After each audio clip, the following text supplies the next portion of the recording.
Hello student, कैसे हो आप सब। स्वागत है आपका आपके अपने यूट्यूब चैनल स्टडी विद आशु में। स्टूडेंट्स, इस वाली वीडियो में हम बात करने वाले हैं introduction to cell morphology, size, shape, concept of prokaryotic and eukaryotic with example. हम बात करने वाले हैं जो कि एमजीएस यूनिवर्सिटी के बीएससी बायोलॉजी में जोलॉजी सब्जेक्ट के सेमेस्टर सेकंड में जो सेल बायोलॉजी में आता है टॉपिक, तो उसके बारे में हम डिटेल में डिस्कस करने वाले हैं। अगर हम बात करें इंट्रोडक्शन की, सेल क्या होती है। सेल ऑब्वियसली या तो आपने डेफिनेशन सुना ही होगा। बेसिक और biological cell is the structural और फंक्शनल और फंडामेंटिकल और basic unit of life is a cell. Okay, तो सेल बेसिकली स्ट्रक्चरल यूनिट होती है लाइफ की, फंक्शनल यूनिट होती है लाइफ की, एंड फंडामेंटल यूनिट होती है लाइफ की, और बेसिक यूनिट लाइफ की सेल ही होती है। एंड अगर हम कुछ भी काम कर रहे हैं उसके पीछे अगर हम माइनर मोलिकुलर लेवल पे जाएंगे तो वो एक सेल में हो रहा होगा उसका फंक्शन। ओके, लाइक अगर फॉर एग्जांपल हम अपना हाथ भी हिला रहे हैं, हैंड को मूवमेंट करवा रहे हैं, तो उसके पीछे भी अगर सबसे पीछे ही पीछे जाएं तो वो कहीं ना कहीं सेल के अंदर है, वो कुछ एनर्जेटिक मेटाबॉलिकल फंक्शन चल रहे होंगे जिसके कारण यहाँ पे कॉन्ट्रैक्शन हो रहा होगा उनमें, सेल्स के ग्रुप में टिश्यू में कॉन्ट्रैक्शन हो रहा होगा, जो जिसके कारण हमारा हैंड है वो मूव कर रहा है। तो बेसिक अगर हम बात करें फंक्शनल यूनिट और स्ट्रक्चरल यूनिट भी है वो हमारी बॉडी की, बिकॉज एक एक सेल से मिलकर बनी हुई है अपनी बॉडी, तो वो स्ट्रक्चरल यूनिट भी हम बोल सकते हैं, फंक्शनल यूनिट भी, वो सारी एक यूनिट इंडिविजुअल वो हमारी सेल ही होती है। और इस प्रकार हम लिख सकते हैं biological cell is the structural, functional, fundamental और basic unit of life. Okay, और बाकी मॉर्फोलॉजी से हम देखें इसकी डेफिनेशन, हम बोल सकते हैं कि एक डिफाइनाइट बाउंड्री से एक घिरी हुई स्ट्रक्चर होती है जिसके अंदर सारे फंक्शंस है वो चलते हैं, साइटोप्लाज्म एंड ऑल होते हैं। इस प्रकार हम लिख सकते हैं it is enclosure having definite boundary. Okay, ये एक बाउंड्री है, जैसे कि ये एक पूरा सेल है। अगर अब हम बात करें डिस्कवरी ऑफ सेल की, तो किसने डिस्कवर किया। हमें पता है सबसे पहले वो सेल की डिस्कवरी रॉबर्ट हुक ने की थी। रॉबर्ट हुक ने सबसे पहले सेल की डिस्कवरी की थी 1665 में, जिसका पब्लिकेशन उसने वो माइक्रोग्राफिया नाम की बुक में उन्होंने अपनी किया। और उन्होंने डेड प्लांट सेल्स की एक कॉर्क को लेके, प्लांट का कॉर्क लेके उसका थिन स्लाइस करके उसमें वो ऑब्जर्व किया, तो इस प्रकार का कुछ बॉक्स लाइक उसको स्ट्रक्चर देखने को मिला, हनी कॉम्ब लाइक स्ट्रक्चर देखने को मिली, रूम जैसी स्ट्रक्चर देखने को मिली। तो इसी स्ट्रक्चर के कारण ही उन्होंने वो सेल का नाम दिया था, उन्हीं ने ही वो ये टर्म दी थी, बिकॉज लेटिन भाषा में इस रूम जैसी बक्से जैसी स्ट्रक्चर को सेल्यूली बोलते हैं, तो उसी नाम से उन्होंने वो सेल नाम वो दिया। एंड उसके बाद में एंटनी वान लीeuwenhoek आए, जो कि almost 10 year after, almost around 1673 और 74 के अराउंड, एंटनी वान लीeuwenhoek ने अपनी खुद की एक माइक्रोस्कोपी बिल्डअप की जो कि मोर पावरफुल थी पीछे वाली माइक्रोस्कोपी से। तो उन्होंने अब वो यूनिसेलुलर ऑर्गेनिज्म अब वो देख पाए। उन्होंने अब वो डिस्कवरी की यूनिसेलुलर ऑर्गेनिज्म की माइक्रोस्कोपी से, प्रोटिस्ट जो अभी किंगडम होता है यूनिसेलुलर ऑर्गेनिज्म का, तो वो उन्होंने वो वहाँ पे देखा। तो ऑलमोस्ट 74 में यहाँ पे उन्होंने देखा। देन 76 में यूनिसेलुलर में भी प्रोकैरियोटिक यानी बैक्टीरिया को भी उन्होंने वो वहाँ पे वो देखा, डिस्कवर किया। एनिमल सेल हम बोल सकते हैं, या फिर प्रोटिस्ट यूनिसेलुलर ऑर्गेनिज्म है वो, जिसको उन्होंने एनिमल क्ल्यू बोला, जिसका उन्होंने डिस्कवर किया है यूनिसेलुलर ऑर्गेनिज्म को, वहाँ पे एनिमल क्ल्यू नाम दिया उन्होंने। तो एंड न्यूक्लियस की डिस्कवरी हमें पता ही है रॉबर्ट ब्राउन ने है वो की थी। ओके, तो न्यूक्लियस की डिस्कवरी अलग से पढ़नी होती है, वो रॉबर्ट ब्राउन ने की थी। ऑल्दो सबसे पहले सेल की डिस्कवरी हमने देखा रॉबर्ट हुक ने की। देन परकिंस, प्रोटोप्लाज्म में क्या होता है, परकिंस ने बताया प्रोटोप्लाज्म एक बेसिक फिजिकल, हम बोल सकते हैं फिजिकल बेसिक ऑफ लाइफ होता है सेल में भी, प्रोटोप्लाज्म या या फिर अगर हम बोले प्रोटोप्लाज्म में क्या होता है, जो सेल के अंदर जो भी लिविंग मटेरियल्स होता है इंक्लूडिंग साइटोप्लाज्म जो कि न्यूक्लियस के बाहर होता है, और इंक्लूडिंग न्यूक्लियस, तो न्यूक्लियस और न्यूक्लियस के बाहर जितना भी साइटोप्लाज्म है और जिसमें जितना भी ऑर्गेनल्स है, सो जितना भी सारा लिविंग मटेरियल सेल के अंदर होता है उसे प्रोटोप्लाज्म बोलते हैं। और साइटोप्लाज्म में डिफरेंट होता है, साइटोप्लाज्म न्यूक्लियस को छोड़कर जो भी जेल लाइक मटेरियल होता है, ऑर्गेनल्स और सब, वो साइटोप्लाज्म होता है। ओके, सो अगर हम अब सेल थ्योरी के बारे में बात करें, सो जो कि 1838 टू 1839 में यहाँ पे दो बहुत ही famous scientist Schwann and Schleiden, जो कि दो साइंटिस्ट है, अगर थियोडर स्वान जो कि जोलॉजिस्ट है, उन्होंने जूलॉजी में एनिमल्स के बारे में बात किया, और जो कि जैकब स्लेडन जो कि बॉटनिस्ट है, जिन्होंने पेड़ पौधों के बारे में बात किया। और सिंपली जो स्वान, जो थियोडर स्वान जो साइंटिस्ट है, जो कि जोलॉजिस्ट है, तो उन्होंने एनिमल्स के बारे में बताया कि जो इनके टिश्यू है, तो वो एक या उनकी यूनिट, बेसिक यूनिट है वो, स्ट्रक्चरल यूनिट सेल्स होती है। एक सेल से है वो मिलकर है वो ये बहुत सारी टिश्यू मिलती है, और बहुत सारी है वो ऑर्गन्स है वो मिलते हैं। तो उन्होंने सिंपली है वो, और दूसरे साइंटिस्ट जैकब स्लेडन ने है वो, जो कि बॉटनिस्ट है, उन्होंने प्लांट के बारे में बताया कि ये जो जितने भी प्लांट्स हैं, मल्टीसेलुलर प्लांट्स, तो वो एक एक सेल से मिलकर है वो बने होते हैं। तो उन्होंने conclusion, as a conclusion cell theory में यही बोला कि जितने भी ऑर्गेनिज्म है वो एक सेल या फिर एक से ज़्यादा सेल से मिलकर है वो बने होते हैं। सो ऑर्गेनिज्म की बेसिक यूनिट सेल्स होती है, दूसरा पॉइंट ये बोला उन्होंने। और तीसरा उन्होंने ये बताया कि ये जो भी सेल्स होती है, नई सेल्स जो होती है, वो प्री एग्जिस्टिंग सेल से ही बनती है। तो एक सेल है वो दूसरी सेल को है वो जन्म देती है। तो ये सेल थ्योरी इसी को बोलते हैं।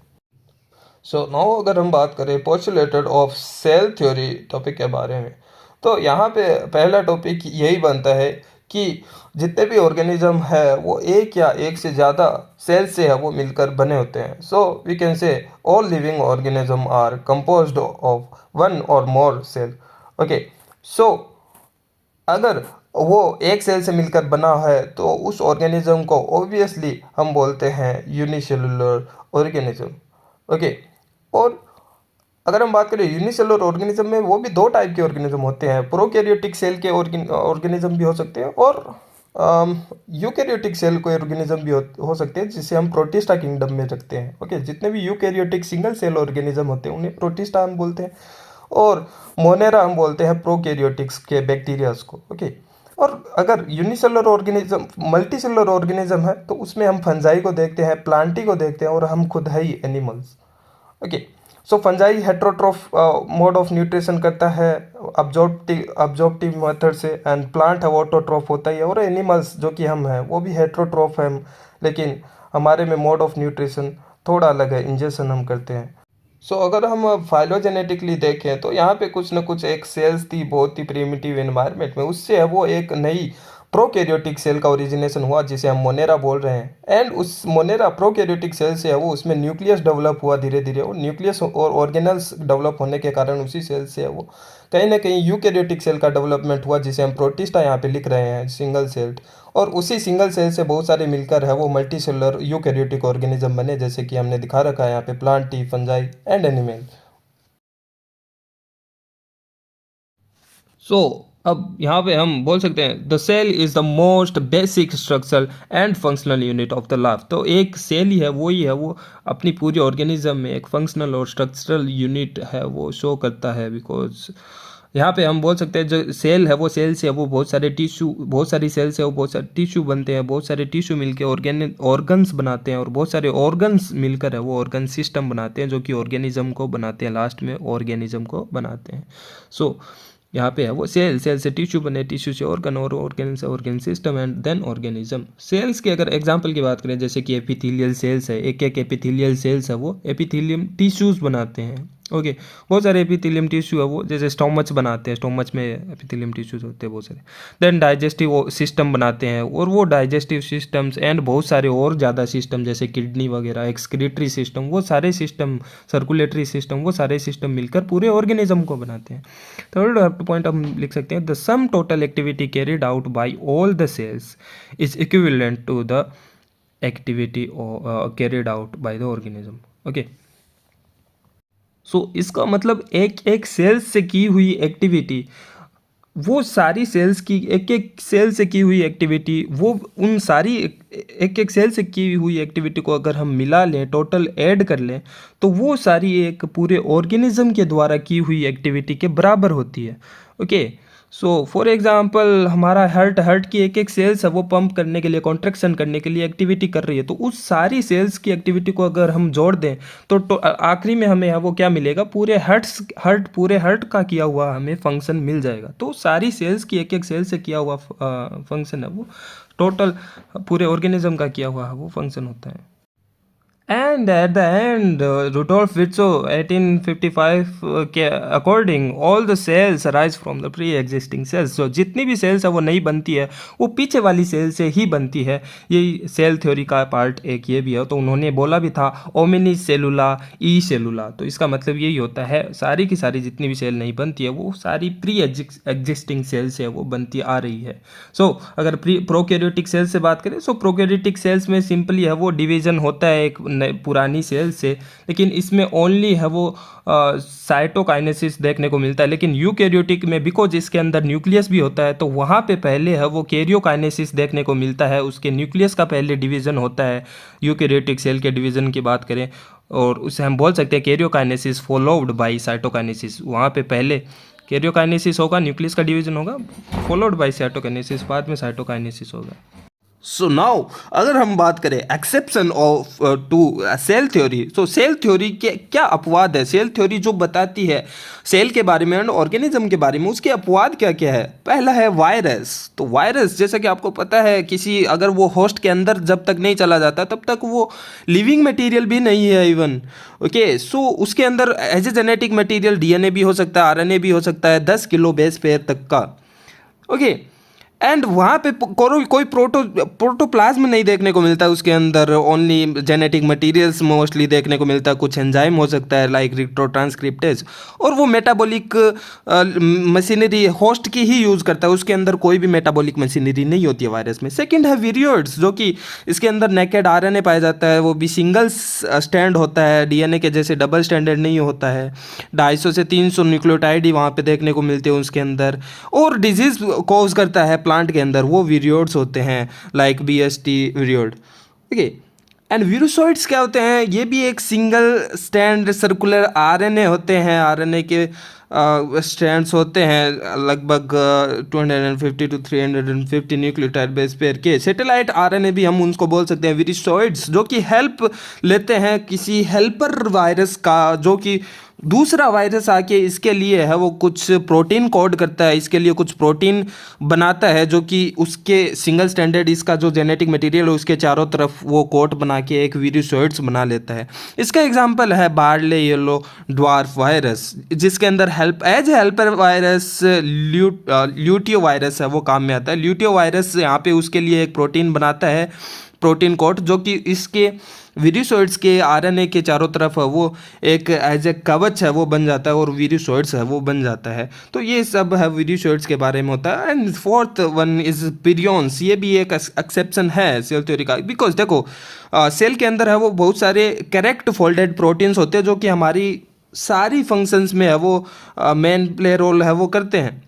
फॉर एग्जाम्पल हमारे अंदर इंसुलिन हार्मोन होता है, वो भी प्रोटीन का ही बना होता है। तो वो अगर करेक्ट फोल्डेड होता है तो वो अपना फंक्शन है वो करता है, और अपनी ब्लड में है वो शुगर लेवल को है वो कम कर देता है जब भी है वो चाहिए होता है, ज़रूरी होता है। लेकिन यही कुछ प्रोटीन्स है वो सेल के अंदर या फिर बॉडी के अंदर सेल्स के करेक्टली फोल्डेड नहीं हो पाते हैं, और वो डिग्रेडेड भी नहीं होते हैं डिग्रेडेड मशीनरी से, और वो इनकरेक्ट फोल्डेड प्रोटीन्स ही है वो बहुत सारे एक्यूमुलेट होके जमा होके है वो प्रियॉन्स बना लेते हैं, जो कि डिजीज़ कॉज है वो करते हैं।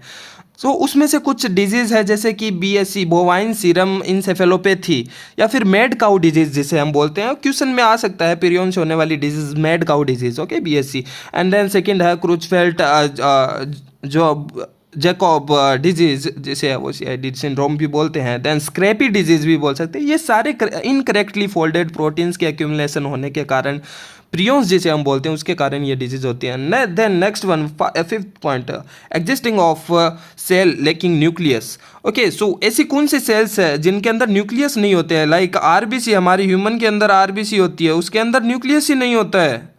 ओके, जैसे कि नॉर्मल अगर टिपिकली सेल ये हम बना रहे हैं, ये नॉर्मल सेल है जिसके अंदर न्यूक्लियस भी होता है अंदर की तरफ, जिसके अंदर जेनेटिक मटेरियल्स होता है, साइटोप्लाज्म में न्यूक्लियस सभी होता है। लेकिन एक्सेप्शन, सेल के अंदर अपवाद, वो कौन सी सेल्स होती है जिसके अंदर न्यूक्लियस ही नहीं होता भाई, केंद्र की नहीं होता है। उसमें से एक आता है ह्यूमन की आरबीसी, जिसके अंदर न्यूक्लियस भी नहीं होता है, इनन्यूक्लिएटेड सेल्स होती है ह्यूमन की आरबीसी। लेकिन इसमें भी एक अपवाद है, कैमल जो ऊंट होता है उसके ब्लड में जो आरबीसी होती है उसके अंदर न्यूक्लियस होता है, वो न्यूक्लिएटेड ही होता है, वो आपको याद रखना, ये अपवाद है। देन सेकंड है सीव ट्यूब, जो कि प्लांट्स में आती है न्यूट्रिशन को ट्रांसपोर्ट करने के लिए। ट्रांसपोर्ट मैकेनिज्म में हम पढ़ते हैं सीव ट्यूब्स को, कंपेनरी सेल्स एंड वो सब हम वहाँ पे देखते हैं सीव ट्यूब्स, तो वहाँ पे भी ये न्यूक्लिएटेड सेल्स है वो देखने को मिलती है। नाउ अगर हम बात करें क्लासिफिकेशन ऑफ सेल्स की, सो अगर कॉम्प्लेक्सिटी और न्यूक्लियस के प्रेजेंस और अब्सेंस और ऑर्गेनल्स के प्रेजेंस और अब्सेंस के अकॉर्डिंग हम सेल्स को दो पार्ट में डिवाइड करते हैं, prokaryotic cells and eukaryotic cells. Okay, Hans Ris ने 1960 में वो ये डिवाइड किया था, prokaryotic and eukaryotic. So again as the name suggest, pro means primitive, बहुत ही पुराने टाइप का, एंड कैरियंस मीन्स न्यूक्लियस वहाँ पे देखने को मिलता है, and eukaryotic as the name suggest, eu means true, true type का यहाँ पे कैरियंस मीन्स न्यूक्लियस है वो देखने को मिलता है you in the eukaryotic cells और ऑर्गेनिजम्स। ओके, सो प्रोकैरियोटिक में यहाँ पे न्यूक्लियर एनवलप है वो बिल्कुल ही एब्सेंट होगा, और ऑर्गेनल्स भी एज वेल एज ऑर्गेनल्स भी वहाँ पे एब्सेंट देखने को मिलेगा प्रोकैरियोटिक में। यहाँ पे एग्जांपल प्रोकैरियोटिक के you bacteria and Archie bacteria देखने को मिलते हैं। द अदर साइड यूकैरियोटिक्स में एडवांस न्यूक्लियस है वो प्रेजेंट होता है, न्यूक्लियस मेम्ब्रेन प्रेजेंट होती है, and nuclear envelope also. Okay, और मेम्ब्रेन बाउंड ऑर्गेनल्स भी वहाँ पे प्रेजेंट होते हैं, जैसे कि है protist means unicellular eukaryotic organism, and plants as well as fungi and animals, वो सभी है वो यूकैरियोटिक्स के टाइप में आते हैं। अब अगर हम बात करें 3 डोमेन क्लासिफिकेशन की, जो कि कार्ल वुश ने है वो यहाँ पे है वो प्रपोज किया था इन 1977 में, 3 डोमेन क्लासिफिकेशन में। Okay, on the basis of 16S RNA and protein sequence. तो 16S RNA में क्या वेरिएशन है और प्रोटीन सीक्वेंस में है वो ऑर्गेनिज्म में या फिर सेल के टाइप में क्या क्या वेरिएशन आते हैं, उस वेरिएशन के अकॉर्डिंग है वो कार्ल वुश ने है वो 3 टाइप से है वो डिवाइड किया था, 3 डोमेन दिए थे। एक जैसे कि ये कॉमन एंसेस्टर से है वो बहुत ही प्रिमिटिव सेल से है वो जाके पहले मान लो बैक्टीरियल सेल्स बनी थी, प्रोकैरियोटिक सेल्स बनी थी।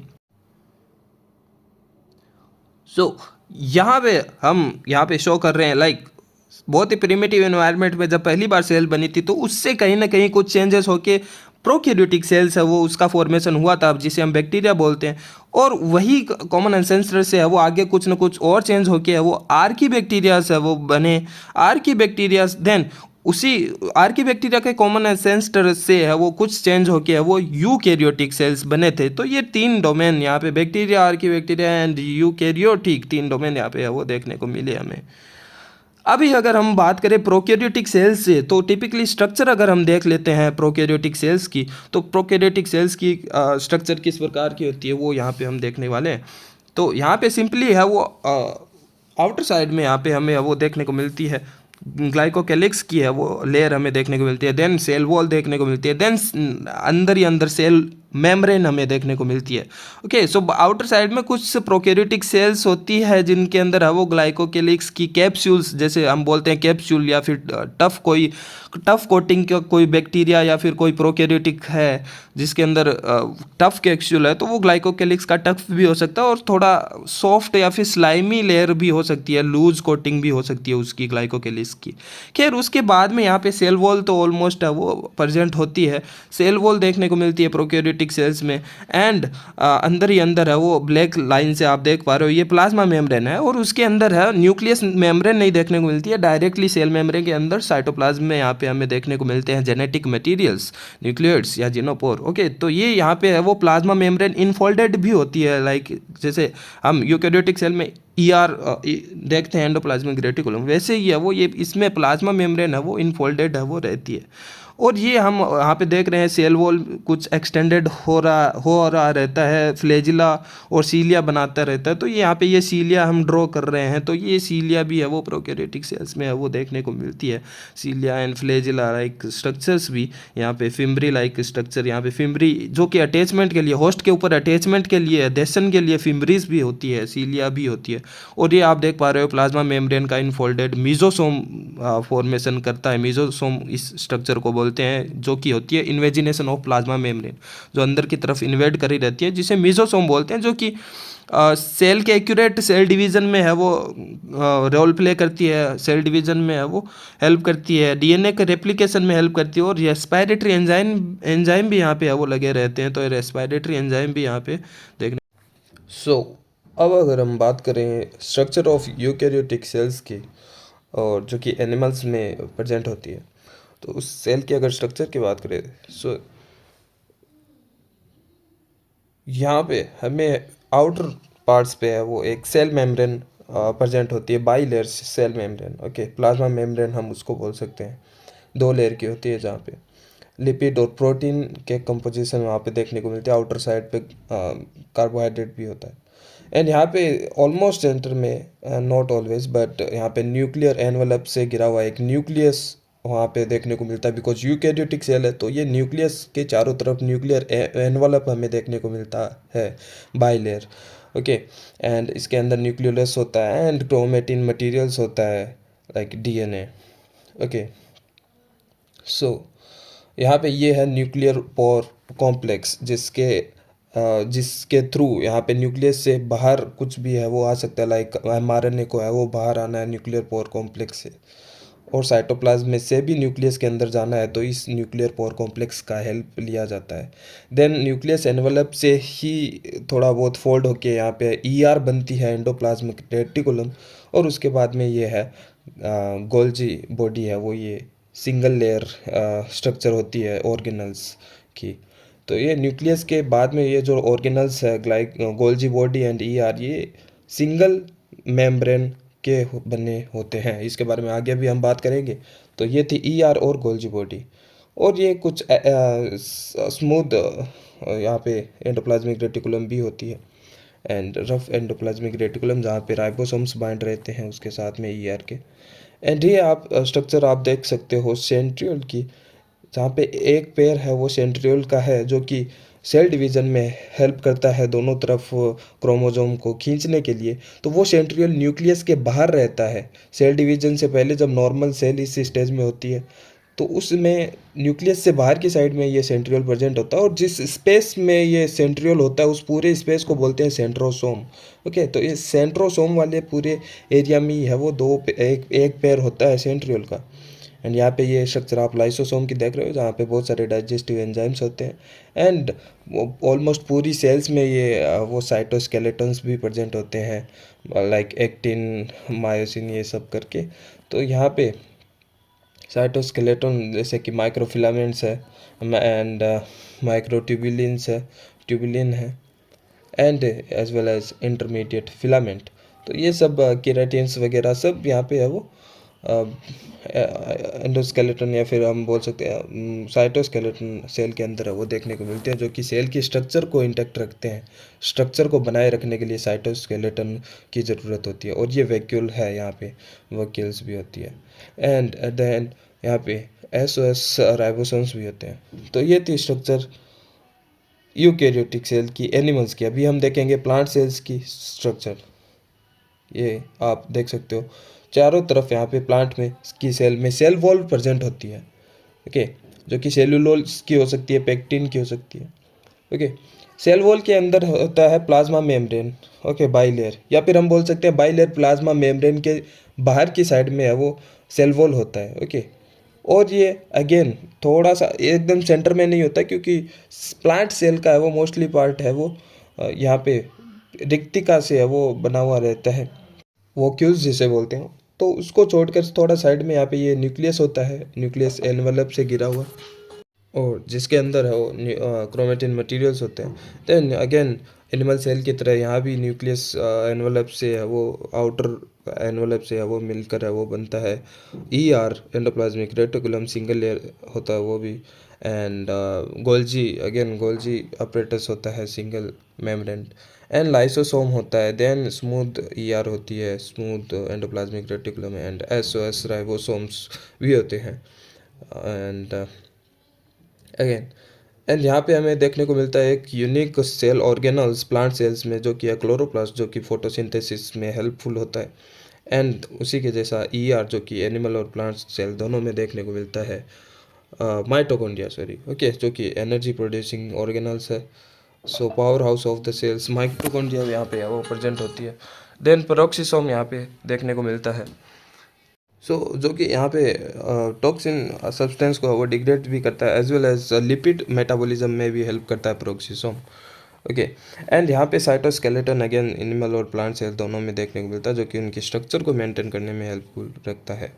एंड यहाँ पे मोस्ट ऑफ द सेल का है वो स्पेस है वो ऑक्यूपाइड किया जाता है वोक्यूल्स के थ्रू, जो कि यहाँ पे डाइजेस्टेड मटेरियल वेस्ट पार्टिकल्स वगैरह यहाँ पे है वो इसके अंदर हो सकते हैं वोक्यूल्स के अंदर, ओके। सो नाउ हमने बात की एनिमल यूकैरियोटिक सेल में एनिमल और प्लांट सेल्स के बारे में। अब अगर हम बात करें प्रोकैरियोटिक और यूकैरियोटिक सेल के बीच में डिफरेंस, जो कि इम्पोर्टेंट है, एग्ज़ाम में हर बार आता है, तो हम बहुत सारे डिफरेंस यहाँ पे देखने वाले हैं, तो उनमें से आप सिलेक्ट कर सकते हो। तो बहुत सारे हम डिफरेंस के बारे में वो देखने वाले हैं अभी। सो यहाँ पे जो कि ये लास्ट टॉपिक रहेगा आज की इस वीडियो में। देन हम आगे चल के है वो सेल मेम्ब्रेन्स एंड सेल के बारे में और कुछ भी है वो जो भी बचता है उनके बारे में डिटेल में डिस्कस करने वाले हैं, cell cycle and all, okay. So उसके लिए आप की इच्छा है तो आप सब्सक्राइब कर सकते हो चैनल को। पहला पॉइंट हम लेते हैं सेल साइज़ के बारे में, ओके। सेल साइज़ के बारे में अगर हम बात करें, प्रोकैरियोटिक सेल्स की साइज़ है वो 0.2 to 2 माइक्रोमीटर की साइज़ होती है अगर हम बात करें प्रोकैरियोटिक के। यहीं अगर यूकैरियोटिक सेल की बात करें, यहाँ पे उसकी साइज़ होती है 10 to 100 माइक्रोमीटर। तो इतना ज़्यादा डिफरेंस यहाँ पे देखने को मिलता है। यूकैरियोटिक सेल बहुत ज़्यादा लार्ज होती है साइज़ में कंपेयर टू प्रोकैरियोट्स, ओके। तो 10 to 100 माइक्रोमीटर साइज होती है यूकैरियोटिक की। अगर टाइप ऑफ सेल्स की बात करें, अगेन ऑब्वियस सी बात है, प्रोकैरियोटिक्स में मोस्टली बैक्टीरियाज आते हैं, यू बैक्टीरिया एंड, तो वो सब बिकॉज बैक्टीरिया यूनिसेलुलर ही होती है, एक कोशिकीय होते हैं, तो वो प्रोकैरियोटिक सेल एक कोशिकीय में ही देखने को मिलती है। और यूकैरियोटिक है वो मोस्टली मल्टीसेलुलर ही होते हैं एंड प्रोटिस्ट होते हैं जो कि यूनिसेलुलर होते हैं, तो वो दोनों यहाँ पे देखने को मिलते हैं। सेल वॉल की अगर बात करें, प्रोकैरियोटिक में प्रेजेंट होती है, जो कि पेप्टिडोग्लाइकेन की बनी होती है, ओके। पेप्टाइड एंड ग्लाइकेंस दोनों मिलकर है वो पेप्टिडोग्लाइकेंस की है वो सेल वॉल देखने को मिलती है प्रोकैरियोटिक में। लेकिन एब्सेंट होती है माइकोप्लाज्मा में। ये एक प्रोकैरियोटिक भी है लेकिन इसमें सेल वॉल नहीं होती है, ये एक एक्सेप्शन है, ये भी आपको याद रखना है। वहीं अगर हम बात करें यूकैरियोटिक की, तो उसमें सेल वॉल है वो एनिमल में एब्सेंट होती है, जैसे हमारे अंदर हमारी सेल में सेल वॉल नहीं होती है। वही अगर बात करें यूकैरियोटिक में ही, जो कि फंजाई है वो भी यूकैरियोटिक सेल तो है लेकिन उसमें सेल वॉल भी प्रेजेंट होती है, जो कि काइटिन की बनी होती है। वही अगर प्लांट की बात करें, वो भी यूकैरियोटिक सेल्स होती है लेकिन उसमें सेल वॉल प्रेजेंट भी होती है, लेकिन वो सेल्यूलोज की बनी होती है, या फिर हेमीसेल्यूलोज या फिर पेक्टिन की बनी होती है। अब अगर हम बात करें न्यूक्लियस के बारे में, ऑब्वियस सी बात है, प्रोकैरियोटिक में हमें पता है न्यूक्लियर एनवलप अब्सेंट होता है, तो उसकी जगह ओनली वो जो क्रोमेटिन मटेरियल्स वगैरह वाला जो पैलेस है, न्यूक्लियोइड या फिर गोनोपोर यहाँ पे देखने को मिलते हैं। वहीं अगर बात करें यूकैरियोटिक सेल्स की, तो वहाँ पे ट्रू एनवलप प्रेजेंट होता है न्यूक्लियस के चारों तरफ, ओके। न्यूक्लियस भी ऑल्सो वो प्रेजेंट होता है। डीएनए अरेंजमेंट की अगर हम बात करें प्रोकैरियोटिक सेल में, यहाँ पे डीएनए वो लूप में देखने को मिलता है, सर्कुलर डीएनए होता है मोस्टली, यहाँ पे सर्कुलर डीएनए ही देखने को मिलता है प्रोकैरियोटिक सेल में। वही अगर हम बात करें यूकैरियोटिक सेल्स में, वहाँ पे लीनियर डीएनए देखने को मिलता है, जो कि लाइक एनिमल्स में, और वो भी सेल साइकिल के दौरान कंडेंस होकर क्रोमोसोम बना लेता है। अदरवाइज वो नॉर्मल सेल स्टेज में क्रोमेटिन नेटवर्क के रूप में फैला हुआ रहता है पूरी न्यूक्लियस के अंदर। तो लीनियर डीएनए मोस्टली यहाँ पे देखने को मिलता है यूकैरियोटिक सेल में। अगर हम बात करें राइबोसोम टाइप की, प्रोकैरियोटिक में राइबोसोम वो 70S टाइप का देखने को मिलता है हमें, एंड यूकैरियोटिक सेल में 80S राइबोसोम देखने को मिलता है। लेकिन यहाँ पे एक एक्सेप्शन होता है क्योंकि यहाँ पे ऑर्गेनल्स भी होते हैं, मेम्ब्रेन बाउंड ऑर्गेनल्स भी होते हैं, लाइक माइटोकॉन्ड्रिया एंड क्लोरोप्लास्ट। वहाँ पे वो ऑर्गेनल्स के अंदर जो राइबोसोम होते हैं वो होते हैं 70S यूकैरियोटिक सेल में भी। लेकिन जो मोस्टली न्यूक्लियस के अंदर या फिर न्यूक्लियस के जो अटैच है ईआर, उसके पास में जो राइबोसोम होते हैं वहाँ पे ये एटीएस राइबोसोम देखने को मिलते हैं यूकैरियोटिक सेल्स में। तो मोस्टली जो मेन जो राइबोसोम है यूकैरियोटिक का वो एटीएस टाइप का होता है, प्रोकैरियोटिक में 70s टाइप का होता है, ये आपको याद रखना है। कंपार्टमेंटाइजेशन की बात करें तो वही है यहाँ पे, क्योंकि हमने बात की प्रोकैरियोटिक सेल्स में मेम्ब्रेन बाउंड ऑर्गेनल्स नहीं देखने को मिलते हैं, तो कंपार्टमेंटाइजेशन यहाँ पे अब्सेंट होता है। ओके, क्योंकि अलग अलग ऑर्गेनल्स है वो कंपार्टमेंटाइजेशन नहीं करे रखते हैं, मेम्ब्रेन बाउंडेड नहीं रहते हैं, सभी है वो ओपनली है वो एक दूसरे के कांटेक्ट में यहाँ पे देखने को मिलते हैं।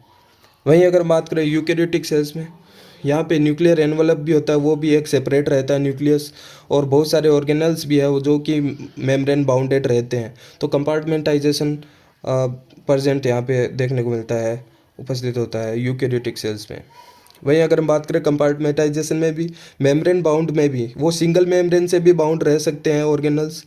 ओके, लाइक एक ही मेम्ब्रेन, ओके, ओनली एक ही लेयर होगी, अगर उसको एक लेयर को खोल देंगे तो उसके अंदर वाला जो प्लेस होगा वो हमें दिखाई देने लगेगा।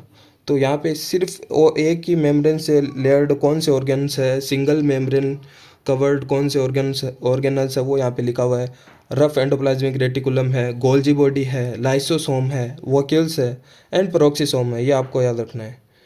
ओके, एंड अभी अगर सिंगल मेम्ब्रेन की हमने बात की तो ऐसे कौन से ऑर्गेनल्स है जिसमें मेम्ब्रेन ही नहीं होती है, मेम्ब्रेन लेस ऑर्गेनल्स कौन से होते हैं। ओके, सो उसमें हमारे पास आ जाएगा सबसे पहले राइबोसोम आ जाएगा। ओके, क्योंकि वो वहाँ पे हमें देखने को मिलता है प्रोटीन और क्रोमेटिन मटेरियल्स, आरएनए का वो यहाँ पे देखने को मिलता है ये राइबोसोम। यहाँ पे कोई मेम्ब्रेन से बाउंड नहीं रहता ribosome, as well as centrioles. Okay, so तो वहाँ पे सेंट्रोसोम जैसे हमने देखा सेंट्रियोल, तो वो वहाँ पे कोई भी मेम्ब्रेन से बाउंडेड नहीं रहता है। और ऐसे कौन से ऑर्गेनल्स है जो कि डबल मेम्ब्रेन, दो मेम्ब्रेन से कवर्ड रहते हैं, बाइलेयर्ड होते हैं, वो होते हैं माइटोकॉन्ड्रिया, क्लोरोप्लास्ट। तो ये सब दोनों, और अगर हम बात करें न्यूक्लियस, ऑब्वियसली हमने देखा दो मेम्ब्रेन से, दो लेयर से है वो मेम्ब्रेन से बाउंडेड रहते हैं, डबल मेम्ब्रेन से बाउंडेड रहते हैं। तो न्यूक्लियस, क्लोरोप्लास्ट और माइटोकॉन्ड्रिया, इसमें कोई कन्फ्यूज़न नहीं होनी चाहिए, क्योंकि माइटोकॉन्ड्रिया की अगर हम इमेज भी देखें तो यहाँ पे आउटर मेम्ब्रेन और इनर मेम्ब्रेन दोनों वहाँ पे होते हैं। ओके, एंड अगर हम बात करें साइटोस्केलेटन की, जो कि एब्सेंट होता है इन प्रोकैरियोटिक सेल्स, साइटोस्केलेटन्स नहीं देखने को मिलता है। यूकैरियोटिक सेल्स में हमने वो ड्रॉ भी करा था, वहाँ पे हमने देखा था माइक्रोफिलामेंट्स होते हैं एंड माइक्रोट्यूबुलेंस होते हैं एंड इंटरमीडिएट फिलामेंट्स होते हैं, वो सब यहाँ पे साइटोस्केलेटन है वो यूकैरियोटिक सेल्स में है वो प्रेजेंट होते हैं। लाइक अगर माइक्रोफिलामेंट्स में एग्जांपल की बात करें, एक्टिन होता है, एक्टिन माइक्रोफिलामेंट्स में आता है। एंड अगर हम बात करें इंटरमीडिएट फिलामेंट्स जो कि प्रेजेंट होता है, तो और यहाँ पे है वो माइक्रोट्यूबुलेंस होती है। ओके, सो जैसे कि ट्यूबुलेंस है, तो ये सब है वो यहाँ पे देखने को मिलता है यूकैरियोटिक सेल्स में। ओके,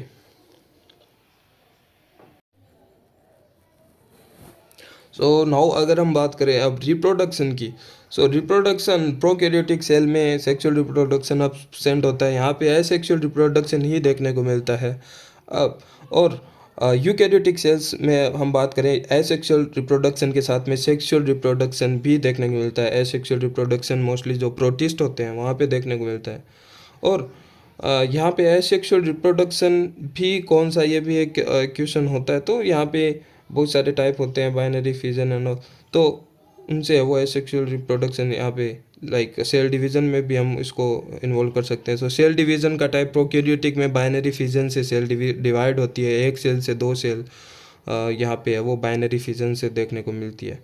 वहीं अगर यूकैरियोटिक सेल्स में बात करें तो मियोसिस डिवीजन भी हो सकता है वहाँ पे, एंड माइटोसिस भी हो सकता है। और सेल डिवीजन वहाँ पे karyokinesis is follow by cytokinesis, it means karyokinesis वहाँ पे पहले होता है। कैरियोकाइनोसिस मीन्स न्यूक्लियस पहले डिवाइड होता है, बाद में होता है साइटोकाइनोसिस। ओके, तो पहले एक न्यूक्लियस से दो न्यूक्लियस बन जाता है, फिर वो है वो सेल का साइटोप्लाज्म भी डिवाइड होके एक सेल से दो सेल बन जाती है।